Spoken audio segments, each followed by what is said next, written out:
it was a mate of mine actually, Ray Buck.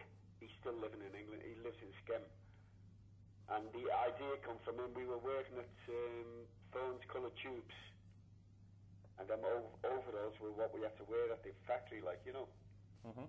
And it's normal when you go to the cup finals, like carnival really in them days, wasn't it? You know, you got dressed up, and he come up with the idea, like, you know.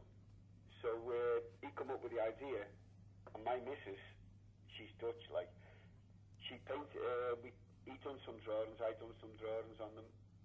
There was 3 of us actually in total at Wembley for that game, and done the drawings. And my missus spent bloody ages painting them, and also sewing on the badges, you know. And then Ray said, "Shall we go down to Melwood and get them signed?" And in them days, you could go down to Melwood and watch the training. Mm-hmm. And we went over and we went down. We seen shanks and everything. They weren't completed by then, like, you know, but we wanted to get them signed as quick as possible. And the complete squad, Keegan and Tomo and everybody signed them. Oh, they couldn't believe it, like, you know, especially the hats, like, you know, the hats were 100% made by Ray Buck. They were over the moon, you know, every one of them. They completely stopped the training, actually. They were playing, and when they seen us walking in like that, they just stopped the complete bloody training and come over, like, you know.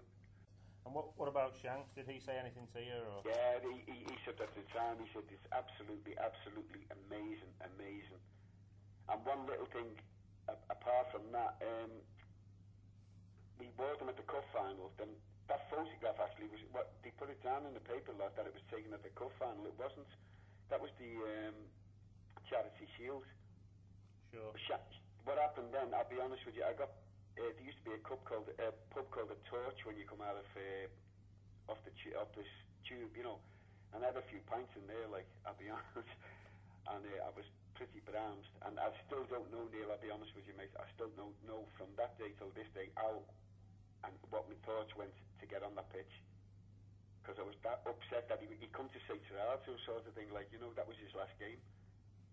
And I just got so emotional, and you know, there was rows of police in front of us, and I don't know how I got through. I do not know from that day till this how I got through that onto the pitch, like, you know. Because there was loads of photographers, because, as I say, he was coming around to say to everybody. I loved him, I really did. You know, you've seen people getting down, and on. I think at that game as well, there was a kid got on, and he was down. If you go through some archive, Neil, you'll see a kid on his knees. He was loved, you know, there was no doubt about it. But the best thing out of everything, you know, when he had his testimonial game at Anfield, mm-hmm. we always had our own speck in the cup. You know yourself, them years, like, you know, everybody stood in the same place, you've seen the same people every match. But for that game, we could only get tickets for what is now the centenary stand in the corner. And Shanks come round after right before the game started. And we had them overalls on, the 3 of us, in the corner.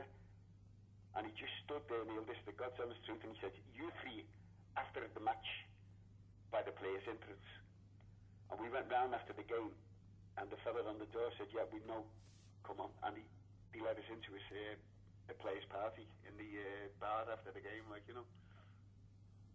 And he talked to us then, he said, "I couldn't believe what I seen when he said, I remember it being at Anfield, Melwood." He said, "But when you got on the pitch," he said, "I could not believe that how you got on the pitch." I said, "Neither do I, Shanks." So it's a really antiquaty frame with the picture in, like, you know. I got that from Shakespeare himself, like, you know. I've got that, even though it's a manky old frame, I would not take that out, that frame. That frame's there, like, you know, and yesterday I just went up to it and kissed my hand and kissed the frame, like, you know. I knew it was his anniversary, like, you know. But that man, you know, it's even thinking about him, I get bloody goose pimples in my body. It's still, honest to God, it still brings tears to my eyes. And I got a personal signed copy of it from Stephen Shakespeare, and he said to him, he said to me, like, in the letter he sent back, before he retired, he said it's still his favourite photograph of all time, you know. But to know I got, you know, I'd met Shankly and talked to him and this, that and the other, like, you know, and like you could in them days, as I say. But the man he'd just stand there and listen to you, and if you put your point of view like I am now, he'd take that in, you know. He wouldn't just say, yeah, and walk away, go into detail and talk about it. He'd explain this and explain that, and that's the way he was. He was just a man from the people that's known for it, like, you know, and I know that personally, like, you know, because to come over us after the testimonial game and invite us back to the you know, Ray Clements and all the bloody all the team, Spencer, Emily News and that, sat there talking to them. That was bloody the best experience I ever had in my life, just to sit with them, not just see them training or at all playing. And Shanks made that for us, like, you know, otherwise that would have never happened. To think, it just brings back so many bloody memories, like yesterday, you know. And my missus was saying last night when we were talking about it as well, she said, do you remember how many hours I spent on that? She said, and the badges I had to sew on, she said, I can still feel the blood coming out my bloody fingertips. So that, it just brings, you know, it's long ago, but it brings everything back as if it was yesterday.